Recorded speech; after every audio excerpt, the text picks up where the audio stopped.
coisas a respeito disso. Faz dias que eu estou com uma coisa aqui na minha cabeça sobre obedecer e honrar.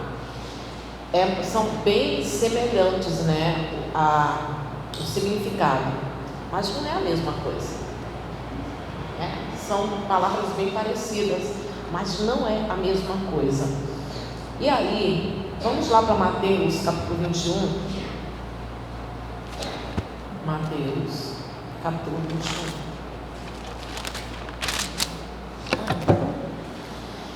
Provavelmente eu não vou dar essa mensagem toda hoje para você. Acho que eu devo completar ela na sexta-feira, porque não tem condição de dar tudo, tem muita coisa aqui. E para dar de qualquer jeito também é complicado, né?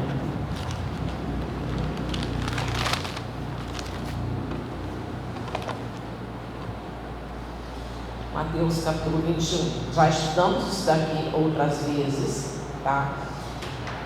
Vamos estudar a diferença entre obedecer e honrar.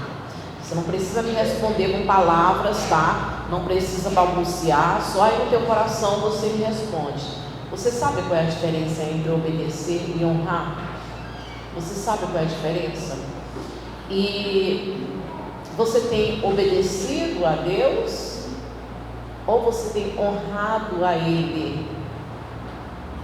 Eu digo para você que melhor é fazer as duas coisas, porque muita gente está obedecendo a Deus, mas não está honrando. A gente vai entender melhor. Vamos pegar aqui o capítulo 21, a partir do versículo 28. Diz assim: E que vos parece? Um homem tinha 2 filhos. Chegando-se ao primeiro, disse: Filho, vai hoje trabalhar na vinha? Ele respondeu: Sim, senhor. Porém não foi. Dirigindo-se ao segundo, disse-lhe a mesma coisa. Mas este respondeu: Não quero. Depois, arrependido, foi. Qual dos 2 fez a vontade do Pai? Disseram: o segundo. Declarou-lhe Jesus: Em verdade vos digo que publicanos e meretrizes vos precedem no reino de Deus. Porque João veio a vós outros no caminho da justiça e não vos acreditaste nele, ao passo que publicanos e meretrizes crerão. Vós, porém, mesmo vendo isto, não vos arrependeste, afinal, para não acreditardes nele. A obediência, você dá uma pausa aí na palavra de Deus. A obediência é aquilo que a gente já traz na memória sobre o respeito, sobre o atender, desde que a gente começa a entender das coisas. Já muito pequeno a gente começa a entender o princípio da obediência. E alguns de nós alcançamos uma fase da vida, alguns, não todos, mas alcançamos uma fase da vida em que os pais não conversavam com os filhos para explicar assuntos difíceis, assuntos complicados, assuntos complexos. Então eles diziam assim, quando nós fazíamos uma pergunta, eles diziam assim: não interessa. Mais ou menos assim, a gente queria fazer algo e ele dizia assim: não faz. Por que a gente não pode fazer? Por que eu não posso fazer? Não interessa, eu estou dizendo não faça, e é isso que importa. Me obedeça. Você não precisa saber, só atende o que eu estou falando, não faça. E havia uma fase em que assuntos complexos não eram explicados, não eram conversados. Eu acredito que vocês já estão entendendo o que eu estou falando. Simplesmente eles diziam: é o que eu estou falando e pronto. Eu estou dizendo não e acabou. Não importa o porquê, não importa, eu estou mandando e você só tem que obedecer. Mas conversa não tinha, né? se usava o jeito autoritário para se resolver a questão da conversa de assuntos complexos. E aí nós simplesmente aprendemos que nós tínhamos que obedecer. Irmãos, o erro estava em não conversar, que a sociedade, nós estamos evoluindo hoje em dia.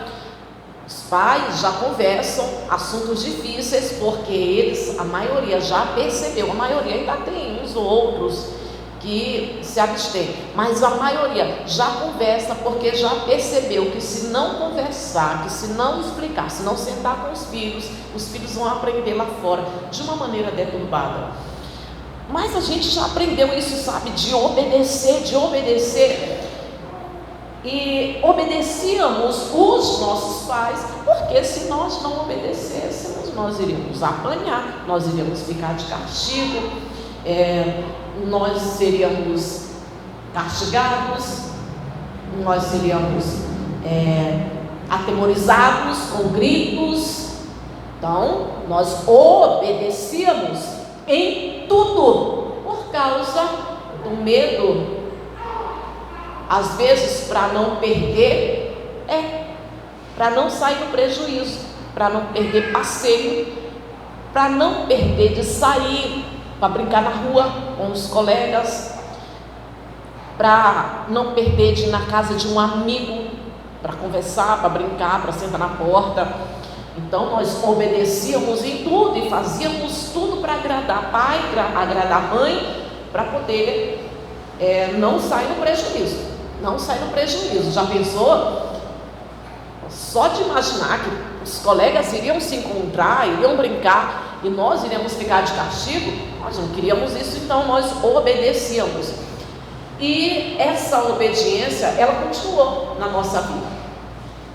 Hoje em dia, muitas pessoas obedecem o patrão, cumpre as exigências do patrão e agrada o patrão. Obedece, cumpre as exigências e agrada o patrão, porque se não agradar, corre risco de sair no prejuízo. Igual quando era criança, sai no prejuízo, pode perder o emprego, ou pode perder benefícios, pode ficar na área de risco, na mira do patrão. Então acaba obedecendo o patrão. A obediência, ela está ligada ao respeito, à opinião do outro e à submissão. Eu me submeto à opinião, à decisão de outra pessoa. Eu me submeto. É lógico que isso é muito importante para a vida do cristão. Nós temos que ser submissos a Deus. E para ter a vida abundante, uma vida próspera. E quando se fala de prosperidade, não, por favor, aqui nessa igreja não, porque eu já expliquei, por favor, não leve o teu pensamento para a vida material, porque a vida material, as coisas materiais, elas não têm condição de nos dar uma vida de abundância. Não. Coisas materiais não produzem vida abundante, tá bom? Então não leve para coisas materiais. Mas uma vida abundante na qual Jesus, Ele morreu para que a gente pudesse viver essa vida, ela precisa do princípio da obediência. E então, aonde entra a honra? Aí, quando chega desde criança até a fase da adolescência, os filhos eles obedecem e se submetem, e ai deles se não obedecerem, ai deles. Não está errado não, irmãos, está certo, é bíblico. Não retire da criança a disciplina. Tu a fustigarás com a vara e livrarás a alma dela da morte. E essa vara pode ser a palavra, pode ser o diálogo, pode ser a repreensão, mas pode ser a vara que se pode de goiaba também. Sim, pode ser. Que Se for preciso, sim. Se for o caso, sim. Até para que não aconteça de criar filhos folgados, rebeldes, que falem alto, que às vezes fala na mesma altura do pai, da mãe, às vezes que enfrenta a mãe, que enfrenta o pai, coisas terríveis que a gente vê aí fora, que o pai e a mãe não deram correção e você não tem sangue, você nem conhece, mas quando você vê, você fica se segurando para não corrigir. Está vendo pela primeira vez e você já tem vontade de corrigir o filho alheio, porque aquilo ali é insuportável. Então, não está errado não. As crianças obedecem durante até a fase da adolescência, chega aí uma fase da transição. E a gente, quando é criança, a gente tem um sonho, completar 18 anos e ser dono do nosso nariz. Quem nunca? A gente não sabia que o nariz era tão caro assim. Que quem soubesse e quem não souber, não sonha não ser dono do seu nariz, deixa seu pai pagar seu nariz. A gente não tinha noção de quanto o nariz era caro, mas era um sonho completar 18 anos e aí tinha que ter alguma coisa, tinha que ter uma festa. Meu Deus, que alegria, né? Que alegria.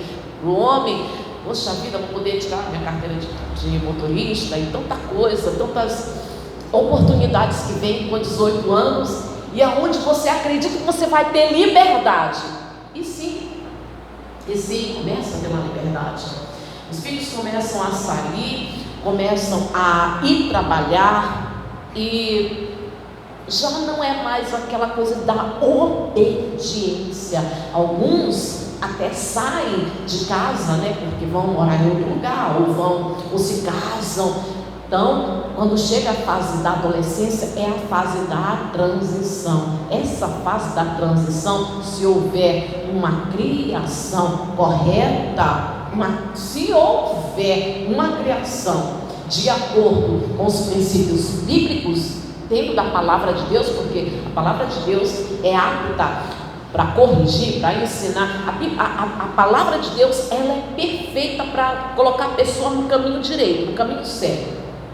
A vida toda, ela tem ensinamento, instrução para uma vida abençoada para o resto da vida. E se houver esse ensino correto dentro das Escrituras Sagradas, aí aprende-se a honrar. E a honra, ela está ligada com a moral e ela suplanta, ela extrapola o limite da obediência. Porque quando chega, digamos, quando o filho vai, para deixar mais claro, de contar uma história, para você poder entender melhor. Um rapaz, o pai dele havia falecido e ele foi tirar a carteira de habilitação.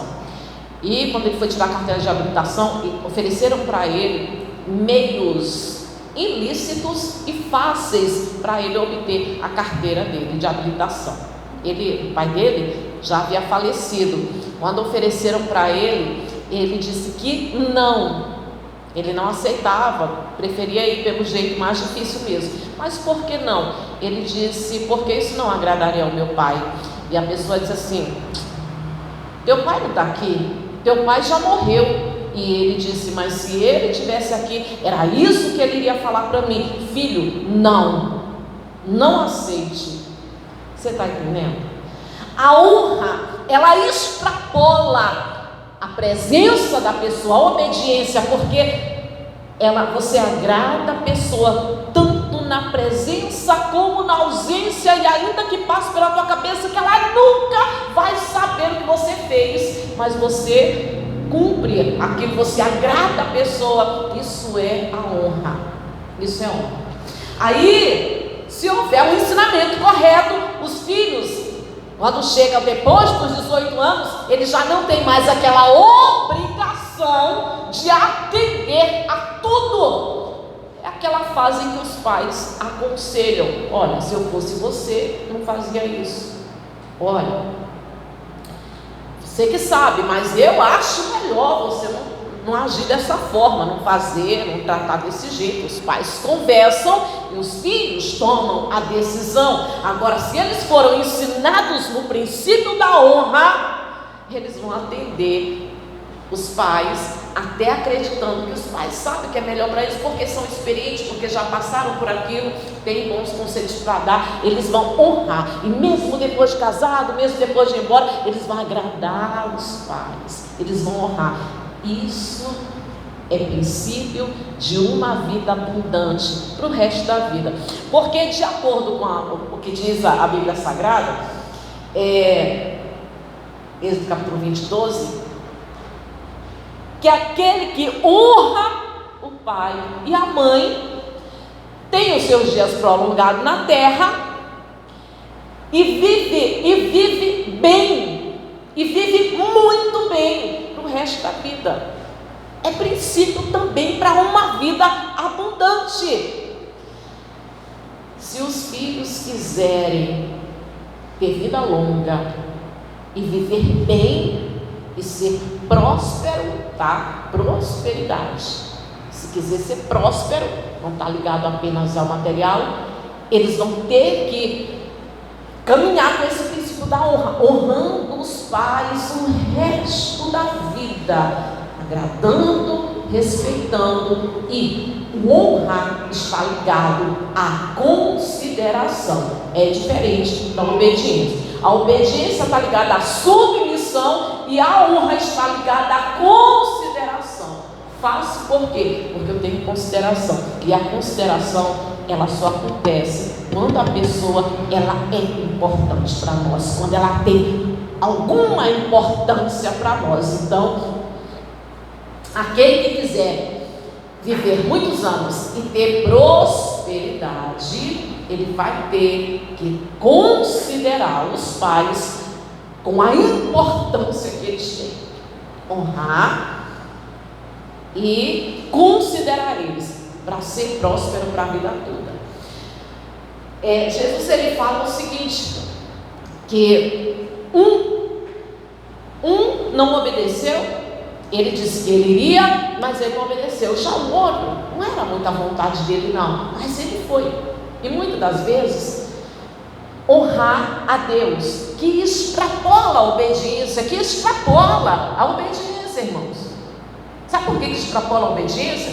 Porque tem muita gente que, visando interesses próprios, que visando, às vezes, reconhecimento, visando fama, visando ser visto, visando aplausos, ou sei lá o que, tem obedecido, e muitas dessas pessoas vão chegar diante dele dizendo: Senhor, Senhor, fizemos e obedecemos, e mesmo assim não vai ter reconhecimento do céu.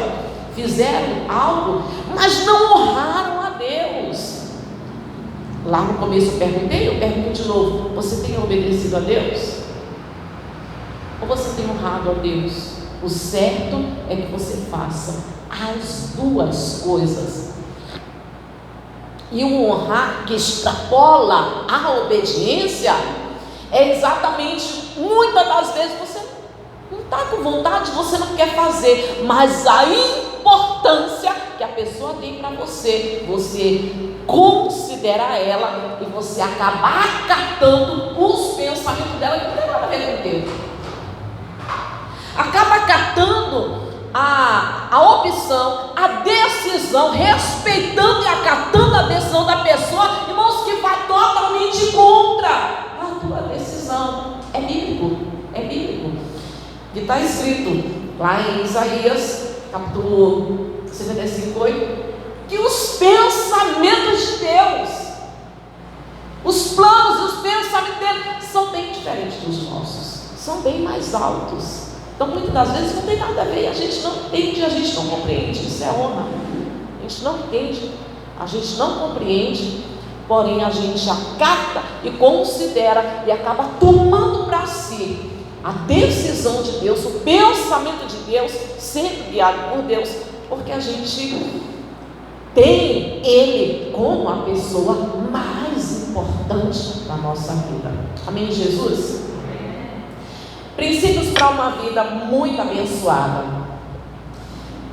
Até os 18 é obrigação. Até os 18 a obediência é obrigação. Depois dos 18, deixa de ser obrigação. É honra. É honra.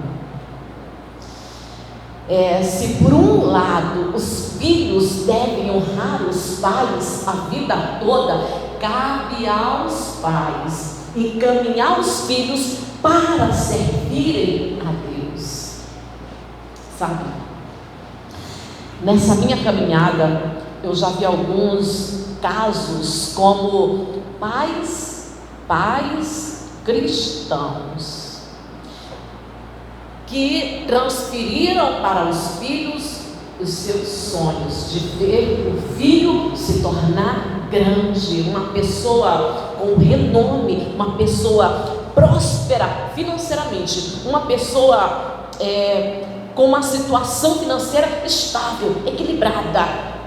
Transferiram para os filhos e incentivaram os filhos, a ponto de ver os filhos com a vida estável, equilibrada, e os filhos se tornaram prósperos financeiramente, e agora eles se tornaram grandes na sua profissão. Não tem tempo para servir a Deus. Estou falando de pais cristãos, tem aquela saudade da época em que se dedicava, não faz nada errado, não vai para balada, não fica se prostituindo, só não serve a Deus. Realizaram o sonho dos pais de se tornar uma pessoa com uma vida financeira muito bem estável, muito bem próspera.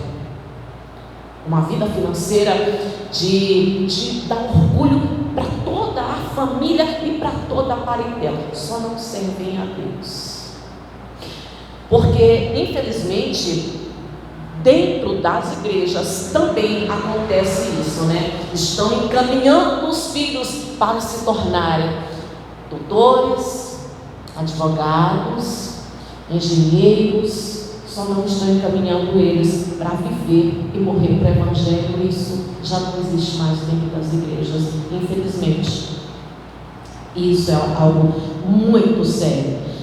Pouquíssimos pais estão preocupados em ver os filhos lutando, suando, para ter uma vida financeira, porém se dividindo na luta, na batalha, no cansaço, na fadiga, entre o estudar, em trabalhar e o se dedicar às coisas de Deus e à obra de Deus. Felizmente, irmãos, isso já praticamente já não existe mais na igreja de Cristo.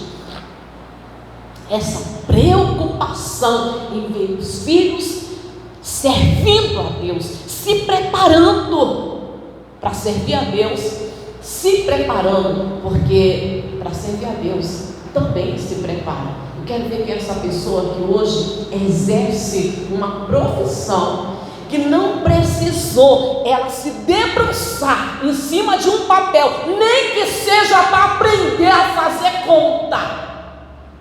Não existe essa pessoa na face da terra que para exercer uma profissão nunca precisou se debruçar em cima de um papel, de uma caneta e estudar e se empenhar. E isso também é importante. As pessoas se prepararem e ver os filhos se prepararem para servir a Deus. Quanto mais agora que Jesus está próximo de vir. Existem princípios para a pessoa ter uma vida próspera e uma vida abundante. Uma vida abundante. Entre esses, não vou nos detalhes, eu acredito que eu vou na sexta-feira, tá? 1 Tessalonicenses capítulo 5. 1 Tessalonicenses.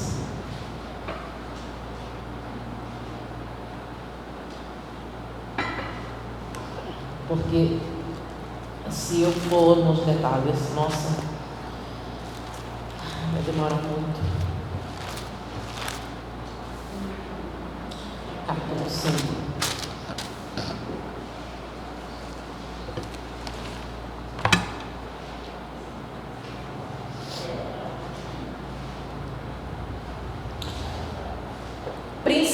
para uma vida abundante.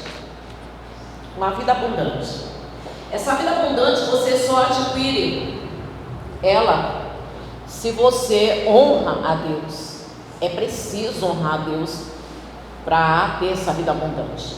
Mais do que obedecer, é preciso honrar a Deus. Diz assim, olha, a partir do 1 Tessalonicenses, capítulo 5, a partir do versículo 16. Regozijai-vos sempre, orai sem cessar, em tudo dai graças, porque esta é a vontade de Deus em Cristo Jesus para convosco. Não apagueis o Espírito, não desprezes as profecias, julgai todas as coisas, retendo o que é bom, abstende-vos de toda forma de mal. Está aqui a receita, irmãos. Está aqui a receita. E todas elas dão uma pregação, mas eu vou rapidamente falar sobre ela. Está aqui a receita para se ter uma vida abundante. Eu vou repetir isso aqui. Eu sei que muitas das vezes vocês acham que eu sou repetitiva e eu sou mesmo, mas isso é um princípio bíblico. O próprio Deus, Ele quer que seja assim. Ele quer que a gente pegue a palavra dele e coloque na testa, coloque nos umbrais da porta e fique repetindo quando a gente sentar, quando a gente levantar. É para poder inculcar, é para poder penetrar, entrar na mente da pessoa e ficar ali, grudada. Igual essas músicas que tocam o dia todo perto lá de casa. Eu tenho medo de uma hora dessa chegar aqui, irmãos, mandar vocês fechar os olhos. Sério, eu já estava lá em casa pensando, conversando com Deus. Deus, não deixa isso acontecer comigo não. Chegar lá na igreja, mandar fechar os olhos e, gente do céu, é o dia todo. Quem aqui já viu eu mandar áudio para você com a música do lado? Ó, algumas pessoas. E tem que ficar encucado ali, né? Ficar grudado na mente da pessoa. Isso é didático, a pessoa lembrar daquilo o tempo todo. Então, a partir do 16, alegria para ter uma vida abundante, você precisa ter alegria. Sim, alegria é bíblico. Você precisa se alegrar, precisa estar alegre o tempo todo, sempre. Uma hora ou outra. Mas tem gente, irmãos, que a vida dela é para baixo, o semblante é para baixo o tempo todo. Então, se alegrar é bíblico e é mandamento. O coração alegre formoseia o rosto.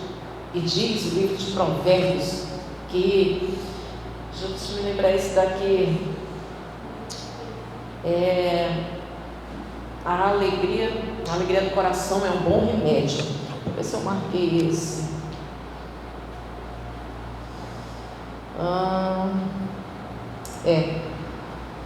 Não, me deu curiosidade. Provérbios 17, 22. Deixa eu ver o que está lá. Vou marcar bem aqui para mim lá rapidinho. 17, 22.